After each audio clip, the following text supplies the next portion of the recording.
নমস্কার, জাগরণে আপনাদের সবাইকে স্বাগত জানাই। ভগবানের সঙ্গে যারা সম্বন্ধ পাতিয়ে সুন্দর একটা সংসার গড়ে তুলেছিলেন তাদের মধ্যে অন্যতম হলেন রামপ্রসাদ সেন। তাকে আমরা সাধক বলেও জানি। তিনি 1718 সালে মতান্তরে 1723-এ জন্মগ্রহণ করেন হালি শহরের কুমারহট্ট গ্রামে এক বৈদ্য পরিবারে। বাবা রামরাম সেন ছিলেন একজন কবিরাজ, মা সিদ্ধেশ্বরী দেবী। ছোটবেলা থেকেই রামপ্রসাদ অন্যরকম। সংসারে তার কোনো মন নেই, বড়ই উদাসীন প্রকৃতির। তিনি বাংলা, ফার্সি, সংস্কৃত, হিন্দি ভাষায় সুপণ্ডিত ছিলেন। পিতা চেয়েছিলেন তিনিও কবিরাজ হবেন, কিন্তু রামপ্রসাদ সবসময় মা কালীর চিন্তায় মগ্ন থাকতেন। তার পক্ষে অন্য কিছু করা সম্ভব ছিল না। 22 বছর বয়সে সর্বাণী দেবীর সাথে তার বিবাহ হয়। বাড়ির লোকেরা যখন দেখলেন যে রামপ্রসাদ সর্ববিষয়ে উদাসীন, তখন তাকে সংসারী করার জন্য তার বিবাহ দিলেন সর্বাণী দেবীর সাথে। সর্বাণী দেবী না থাকলে রামপ্রসাদ সাধক রামপ্রসাদ হতে পারতেন না। সর্বাণী দেবী দুহাতে সংসারটাকে সামলে রেখেছিলেন। মা কালী অনেক সময় রামপ্রসাদের বদলে তাকেই প্রয়োজনীয় নির্দেশ দিতেন। রামপ্রসাদ কি করবে না করবে সেসব ব্যাপারে প্রয়োজনীয় নির্দেশ দিতেন। তিনি সরাসরি রামপ্রসাদের সঙ্গে যোগাযোগ করতেন না। তো সর্বাণী দেবী ছিলেন যেন মা কালীর বৌমা, মা কালী যেন তার শাশুড়ি মা। রামপ্রসাদ বিয়ের পর স্বস্তিক মাধবাচার্যের থেকে দীক্ষা নিল। তার তান্ত্রিক গুরু ছিলেন কৃষ্ণানন্দ আগমবাগীশ। মাধবাচার্য ছিলেন কুলগুরু। তো এদিকে আগমবাগীশ মশাই রামপ্রসাদকে তন্ত্র সাধনা করিয়েছিলেন। পঞ্চমুণ্ডির আসনে বসিয়ে তাকে নানান রকম তান্ত্রিক যেসব নানান যে ক্রিয়াকলাপ আছে সেগুলো সিদ্ধ করিয়েছিলেন। পিতার মৃত্যুর পর রামপ্রসাদ সংসারের দায়িত্ব কাঁধে তুলে নিলেন। কলকাতায় এক জমিদার দুর্গাচরণ মিত্রের সেরেস্তায় খাতা লেখার কাজ নিলেন। কর্মচারীরা সুযোগ পেলেই তাকে নানাভাবে অপদস্থ করত। একদিন তারা টের পেল যে রামপ্রসাদ হিসেবের খাতায় জমা খরচের হিসেব না লিখে অন্য কিছু লিখে রেখেছে। তারা জমিদার বাবুকে সব কথা দেখালো। দুর্গাচরণ মিত্র খাতা উল্টে উল্টে গানগুলো সব দেখলেন। সব গানগুলো ভালো করে পড়লেন। একটি গান দেখলেন, আমায় দে মা তবিলদারি, আমি নিম্মক হারাম নই শঙ্করী। এই গানটি দেখে দুর্গাবতী বাবুর চোখ জলে ভরে এলো। তিনি রামপ্রসাদকে ডেকে বললেন, আজ থেকে আর আপনাকে আমার খাতা লেখার কাজ করতে হবে না। আপনি সাধন ভজন করুন, আপনাকে বেতন পাঠিয়ে দেব। সাধক প্রথমে রাজি হতে চাননি, কিন্তু দুর্গাচরণ বাবুও ভক্ত ছিলেন। তিনি জোরাজুরি করলেন। এমন একজন মাতৃগতপ্রাণ ভক্তকে অর্থ সাহায্য করতে পারাটা পরম পুণ্যের কাজ। মথুরবাবুর মতো তিনিও হলেন একজন রসদদার। মথুরবাবু ছিলেন ঠাকুর শ্রীরামকৃষ্ণের রসদদার, আর দুর্গাচরণ বাবু হলেন রামপ্রসাদ সেনের রসদদার। পরে নদিয়ার রাজা কৃষ্ণচন্দ্র রামপ্রসাদ সেনকে 51 বিঘা নিষ্কর জমি দিয়েছিলেন। রামপ্রসাদ সেই উপকারের বিনিময়ে লিখেছিলেন বিদ্যাসুন্দর বা কালিকা মঙ্গল কাব্য।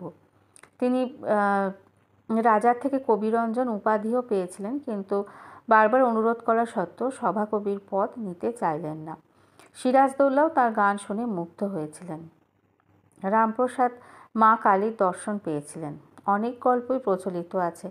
একবার মা কালী তার কন্যা জগদীশ্বরী রূপ ধরে বেড়া বাঁধতে সাহায্য করেছিলেন রামপ্রসাদকে। এই গল্পটি বহুল প্রচারিত, প্রত্যেকেই প্রায় জানেন। কোনো কারণে তিনি ঘরের বেড়া বাঁধছিলেন এবং তার পাশে বসেছিল ছোট মেয়ে জগদীশ্বরী। কিন্তু জগদীশ্বরী ওই দড়ির প্রান্তটা এগিয়ে দিয়ে বাবাকে সাহায্য করছিলেন। একসময় তাকে মা ডাকে, তিনি মায়ের ডাকে ভেতরে চলে যান। অনেকক্ষণ পর ফিরে এসে দেখলেন যে বাবার কাজ অনেকটা হয়ে গেছে। তখন তিনি বাবাকে জিজ্ঞাসা করলেন যে একা একা কীভাবে এতটা কাজ করলেন তিনি। তখন রামপ্রসাদ অবাক হয়ে গেলেন। তিনি ভাবছিলেন যে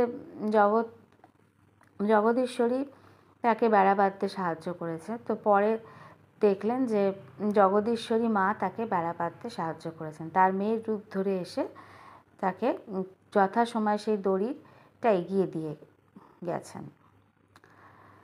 রামপ্রসাদ তার ভিটের কাছে একটি জায়গায় পঞ্চবটিতে একটি ছোট ঘর বেঁধে থাকতেন। ওই ছোট একটা চালাঘর তৈরি করেছিলেন। ওই ঘরে তিনি মা কালীর মাটির প্রতিমা রাখতেন, সাধন ভজন করতেন, গান লিখতেন, গান রচনা করতেন, সে গানগুলো গাইতেন। তার রচিত পদগুলো আজও সমানভাবে জনপ্রিয়। অনেক নাস্তিক মানুষও প্রসাদী গান শুনতে পছন্দ করেন, চোখের জল ধরে রাখতে পারেন না। একবার ত্রিবেণীতে রঘু ডাকাত নরবলি দেওয়ার জন্য তাকে ধরেছিলেন, কিন্তু বলি দিতে পারেননি। রঘু ডাকাতের মনে হয়েছিল যে হাঁড়ি কাঠের মধ্যে রামপ্রসাদ নন, তার আরাধ্যা মা কালীই আছেন, আর মা কালীর প্রতিমার জায়গায় রামপ্রসাদ দাঁড়িয়ে আছেন। রঘু ডাকাত সাধকের পা ধরে ক্ষমা চাইলেন, তাকে বাড়ি পৌঁছে দিলেন। তারপর থেকে রঘু ডাকাত আর নরবলি দিতেন না। কথিত আছে যে কাশী থেকে মা অন্নপূর্ণা এসেছিলেন রামপ্রসাদের গান শুনবেন বলে, কিন্তু ব্যস্ত থাকার জন্য রামপ্রসাদ সেই ছোট মেয়েটিকে বলেছিলেন, আমি তোমায় পরে গান শোনাবো মা। পরে ধ্যানে বসে বুঝতে পারলেন যে ছোট মেয়েটির রূপ ধরে এসেছিলেন কাশীর মা অন্নপূর্ণা। তিনি তখন কাশী যাত্রা করেন। ত্রিবেণী সঙ্গমের কাছে দেবী দেখা দিয়ে বললেন তিনি সর্বত্রই আছেন, তাই কষ্ট করে আর কাশী পর্যন্ত রামপ্রসাদকে যেতে হবে না, এইখানেই বরং গান শুনুন। আর একবার কাশীপুরে দেবী সর্বমঙ্গলা রামপ্রসাদের গান শুনতে চেয়েছিলেন। তিনি তখন নৌকো করে গান গাইতে গাইতে যাচ্ছিলেন। আচমকা শুনলেন কোনো এক বালিকা বলছে, বাবা আমার দিকে ফিরে গান করো না। রামপ্রসাদ তাকে বললেন, আমার দিকে ফিরে তোমায় গান শুনতে হবে মা। দেবী তখন বেদী সমেত দক্ষিণ থেকে পশ্চিমে ঘুরে যান।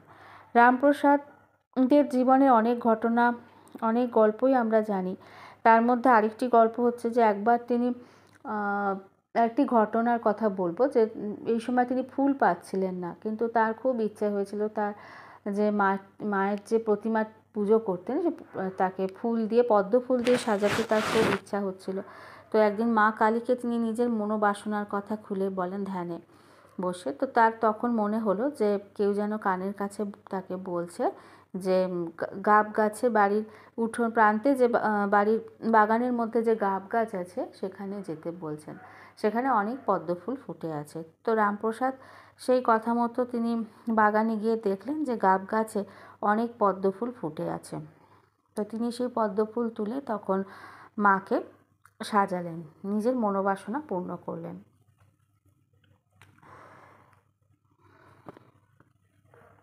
রামপ্রসাদের পদগুলি আজও সমানভাবে জনপ্রিয়। প্রচুর শিল্পী এই পদগুলো আবার নতুন করে গেয়েছেন। এমনকি ঠাকুর শ্রীরামকৃষ্ণ দেবের কাছেও রামপ্রসাদের পদাবলী সবসময় থাকতো। সমস্ত গান তার কণ্ঠস্থ ছিল। তো যারা কালী সাধনা করেছেন তারা প্রায় পরে প্রত্যেকেই রামপ্রসাদের গানগুলো তারাও গাইতেন। রামপ্রসাদ 1775-এর শ্যামা পুজোর পরের দিন শরীর ত্যাগ করেন। মা তাকে দেখা দিয়ে বলেছিলেন যে তোকে এবার আমার সাথে ফিরে যেতে হবে। কালী পুজোর পরের দিন তিনি মায়ের মূর্তি মাথায় করে নিয়ে গান গাইতে গাইতে গঙ্গায় গিয়ে ডুব দিলেন। পেছনে ছিল অনেক লোকজন ছিল। তো ডুব দিয়ে তিনি আর উঠলেন না। ব্রহ্মরন্ধ্র ভেদ করে তার প্রাণবায়ু নির্গত হলো। মায়ের সঙ্গে চলে গেলেন তিনি দিব্যধামে। আমি যেখানে থাকি ঠিক তার কাছেই রামপ্রসাদের ভিটে। তো অনেকবার ছোটোবেলা থেকে অনেকবারই দাদু দিদার সাথে গেছি, রামপ্রসাদের ভিটেতে গেছি। সেখানে একটা ঢিলি গাছ আছে, এখনও আছে। ওখানে ঢিল বেঁধে মনস্কামনার কথা মাকে বলা হয়। মা যখন পূর্ণ করেন সেই মনোবাসনা পূর্ণ হয়ে গেলে আবার ঢিলটা খুলে দিতে হয়। তো এরকম সেই স্মৃতিগুলো খুব মনে পড়ছে। 26শে জানুয়ারি এখানে অন্নকূটের মেলা হয়, আর কাছে যে রামপ্রসাদের ঘাটও আছে, ওখানে তো এখনও সেই যে মূর্তিটি খোদাই করা আছে, যে সাধক মায়ের মূর্তিটা নিয়ে মাথায় করে নিয়ে তিনি ওই গঙ্গায় গিয়ে ডুব দিচ্ছেন। খুব সুন্দর এই মূর্তিটা দেখলে। এখনও ওদিক দিয়ে যখন আমি অতিক্রম করি আমি আমি চেষ্টা করে দেখার মূর্তিটা। তো আজকের গল্প আপনাদের কেমন লাগলো জানাতে ভুলবেন না। আপনারা কি রামপ্রসাদের ভিটেতে এসেছেন? যদি এসে থাকেন তাহলে অবশ্যই কমেন্ট করে জানাবেন। সবাই ভালো থাকবেন। দীপাবলির অনেক অনেক শুভেচ্ছা রইল। নমস্কার।